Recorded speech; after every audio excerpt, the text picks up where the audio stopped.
Hello mga pamangkin, this is Tito PJ and this is an episode of Tito Mo Talks. Dito na sa Tito Mo Talks. Mga pamangkin, alam kong medyo nabitin kayo sa first interview. Ito na nga ang continuation ng ating interview kay Daddy Jars. Nakikita nga namin dun sa videos mo na yung kusina very chaotic. Nakikita ko na medyo magulo, di Magulo ba? talaga. Oh. At saka medyo nakakapagsilita ka ng Yes, hindi yes. ata Oo. maayos or Lalo na bad words, no? Lalo na yung pag walang video, yung mas... Lalo pa pala pag walang pag walang video. Kasi Yung pag, may, video. pag alam ko may video, mahirap na eh. Parang sabi mo, ay, may mga video. Hindi ka. Pero naririnig pa rin talaga. What more yung walang video talaga. Oo, So, kasi- totoo na nagmumurahan kayo sa loob. Nagmumurahan talaga, nagmumurahan. Kasi dalawa kaming chef doon. Kasi may pang umaga, may pang gabi. Ako yung nasa pang gabi, tas yung sa weekend, dalawa kami. Kaya pag sa loob ng kusina, murahan na talaga. Grabe. Oo. So yun talaga ang kultura sa loob ng Sa kusina. loob ng kusina, hindi mawawala lahat ng kahit anong mura masasabi mo na pag nandoon ka na sa Tapos sa point inyo, na- baliwala sa inyo yun, kumbaga. Baliwala yun. Kasi nakita ko isang beses, yung shout out yung kasama mo lagi si Biel. Oo, si Biel. Nakikita ko, alam mo pinakagusto ko, sa totoo lang, na-share ko rin sa kanila, yung pinakagusto kong ginawa mo is yung hinawa mo si Biel na gito, tapos nag-sorry ka. Nag-sorry ako. Isa sa, very moving para sa yun kagaya yung namin na nanonood. Na nag-trending parang, agad na ang dami naka-appreciate grabe na yung tao. executive chef, nagsosorry dun Nagsosorry sa sa- staff niya. Kasi like, ito talaga yung istorya nun. Like, may nagawa siyang plato na natawag namin na gawin niya yung platong yun. So, nagawa niya pala agad yun ng mga 2 minutes lang. So, hindi namin nakita na nasa pas na yung pas, ibig sabihin yung kung saan lumalabas yung mga plato. Hindi namin nakita na nandun na pala. So, tinawag ko ulit like 15 minutes ago na, nandun na pala yun, matagal na. So, nasigawan siya na, ang lamig na nito, bakit ganito kalamig to? Naglalabas ka ba ng malamig na plato? So napagalitan niya. Napagalitan na yun. Kung ano-ano na yung nasabi namin na hindi namin alam kung anong story behind that. Kaya yung pagkatapos nun, sabi Tapos niya, nung na-realize mo na mali ka, chef, nagawa ko na kanina pa. Kasi kanina pa yan talagang nandiyan. So, na-realize ko, nag-iituloy ako. Na-realize ko na mali ako na bakit ako agad nagsisigaw na hindi ko naman alam yung story sa likod nito. Pumunta ako sa kanya, sorry. Sorry Saludo na ako sabihan sa'yo kita. Ayan. saludo ako sa'yo doon, promise. Ang galing mo. Sabi ko, wow, yung executive chef na to, nagsosorry sa sa kanyang staff. Samantalang, yung alam kong kultura sa loob ng kusina, nagbabatukan. Totoo ba hanggang ngayon nagbabatukan pa rin sa loob Kasi ng... may mga nung sa chef ko, sa chef ko kung...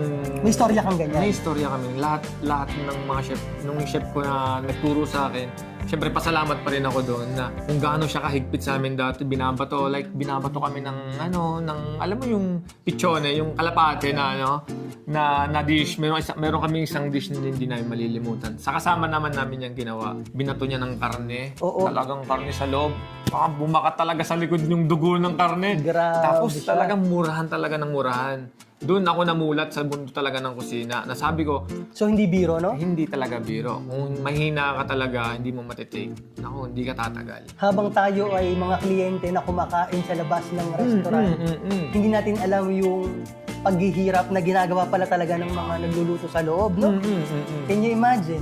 Oo, yun talaga. Mahirap. Mahirap. Kaya kung gusto nyo pumasok sa loob ng kusina, talagang kailangan handa ka at buwang loob mo. Okay. Sa pagko-content creator naman, ano ang tipong struggle na nangyari sa'yo sa pagko-content?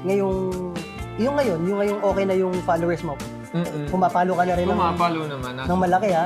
Ano, magbigay ka ng example na nagiging, parang nabablock ka, mahirap medyo sa'yo. Oo, alam mo yun kung paano. Nung una, mas madali lang sa'yo, content ka lang ng content eh. Pero pag Ngayon? nasa, halimbawa, hindi naman sikat pa, pero ang gusto Malapit mo na talagang dyan na tayo. Andiyan ka mas na. umano pa, parang nag-iisip ka ng mas maganda pang ibang content, na pwede mong ilabas sa tao. Parang ganon. Kaya minsan, naisip ko rin mag-YouTube or magawa ng studio sa bahay para mag-food content naman. Kasi sabi mo nga, gusto mo nang tipo ng gadgets. Oo, ganun gusto mo nga. nang i-elevate ang, Kaya gusto ang ko vlogging mag-start. mo, no? Halimbawa, alin mo, hawa ng Diyos kung sakali mga So, after 2 supportahan ka years, naman 3 namin. years, di ba? Andyan ang buong team Lipad para Ah. supportahan ka. Huwag kang mag-alala. Yun ang minsan yun gusto kong mas maganda pang maipakita sa mga audience na nanonood sa akin. Pero ito, Daddy Joyce, ito ang gusto malaman ng mga nanonood. Aware ka ba na cute ka sa camera? Aware ka na cute ka sa camera? Hindi na ako. Medyo- Nagpapakit lang talaga ako. Pero, aminado kayo, nakita si Daddy Joyce sa camera, di ba? Oh, pogi. Pogi si Daddy Joyce. At saka sa personal, pogi po si Daddy Joyce. Thank you po. Aware naman. Aware naman, oo. Shoutout sa asawa ko, aware naman. Ang galing. Pinapawisan ako sa mga... Ang galing sunego. Naghubad na ng jacket ni Daddy Joyce. Pinapawisan ako kay Tito Tox talaga. Ayun nga, so... Pag may mga... Oo nga.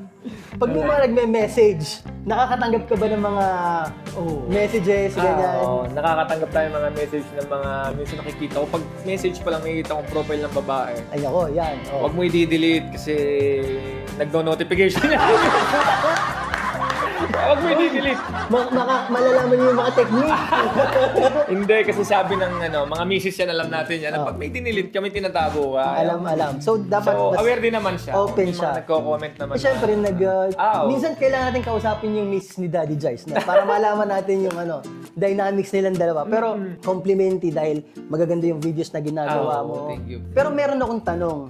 Kasi kami usually ni Mark, malimit kumakain kami sa labas, no? Tapos, syempre, minsan nakakapagsuplado or nakakapagsuplada ka, hindi mo naman ginusto, no? Parang syempre may dumating na in-order ka na hindi mo gusto. Tapos, parang halimbawa, yung arrive sa kusina, medyo hindi maganda. Tapos nakikita, ito, legend to sa, kahit sa TV, ganyan. Kung, uy, wag mong ganyanin yung yung waiter or yung kasi baka dumihan yung kinakain. Anong masasabi mo sa ganong Hindi ko pa kultura? naman na... Walang ganon. Wala naman. Minsan nakikita ko sa mga TV lang yan. Sa mga TV lang talaga siya. Hindi siya totoo sa totoong buhay, no? Hindi ko alam sa iba. Pero sa akin... Ikaw, never mo Never ko na-encounter. na-encounter na ganun sa mga bagay. Ako hindi naman. Medyo talaga kami, ingat kami sa plato, ingat kami sa wala. Tsaka kasi alta yung kusina niyo. Oo. No? Medyo mahal po yung kainan nila. Medyo mahal din talaga. Kaya, nagbabalik mo kami ni Daddy Joyce. Daddy Joyce, yung gusto kong itanong sa'yo, dahil nag-million views ka na, at saka talaga naman sikat ka na ngayon. When it comes to bashers, naka-encounter ka ba ng mga bashers? Alam mo ba, At saka malalang bashing? konti lang. Ang swerte mo! Konti lang. Hindi ko sabihin may mag-comment, baka dalawa, isa, pero hindi yung lahat ng video ko may mga nagko-comment lang. Yun ang nagustuhan ko dun sa mga pagko-content yun. Kukunti yung haters. Kung wala meron kang man, base. sige, punta ka lang para mas maraming views. So pero binabasa mo silang lahat? Nababasa ko yung iba na ganyan, hindi dapat ganyan sa kusina. Hindi ko nabasa, hindi ko nare-reply. Very good. Diyan na kayo, okay lang yan. Dapat nga ganun. Hindi ko naman kayo kilala, nunod ka lang din naman. Okay lang. Daddy Joyce, kung may ipapayo ka sa uprising or yung gustong mag-content or gustong mag-social media dahil malakas ka sa social media, ano yung baguhan na? Anong masasabi mo sa kanya at saka anong dapat niyang ginagawa? Like me, baguhan pa rin din naman ako. Kaya yung gusto kong gusto mag-content ngayon, mag-upload ka lang na mag-upload. Kasi pag nag-upload ka na nag-upload, may isang video dyan na magte-trending. Yung video na yan na magte-trending ang magdadala sa'yo paangat. Kasi before ako mag-trending, marami na akong upload.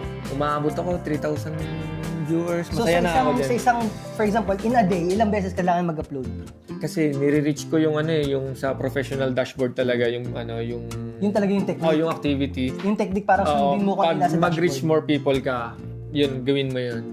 Kaya pero upload ako ng upload kasi mas madaming upload, mas daming lalabas ka talaga sa mga tao. Narinig ko ngayon kasi ang gusto daw ng Meta is yung volume. Sabi niya, Oo. na marami kang malagay na. Nung una, pati pagko-content ka, kung hindi ka pa monetize, huwag kang gagamit ng licensed music.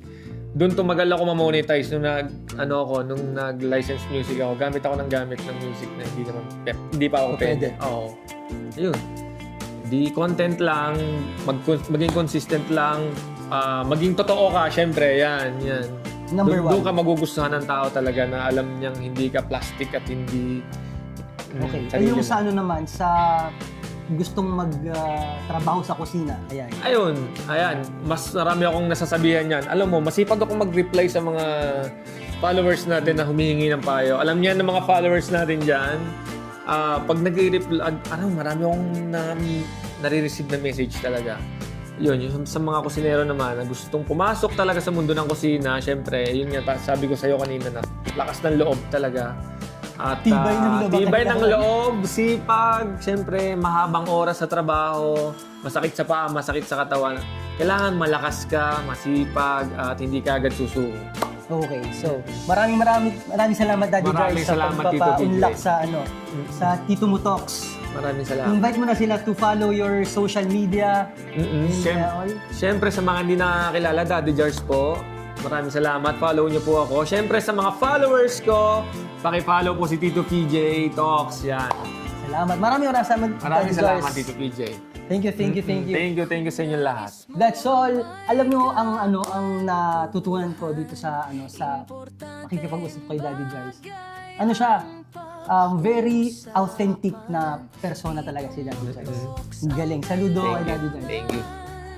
That's all tayo.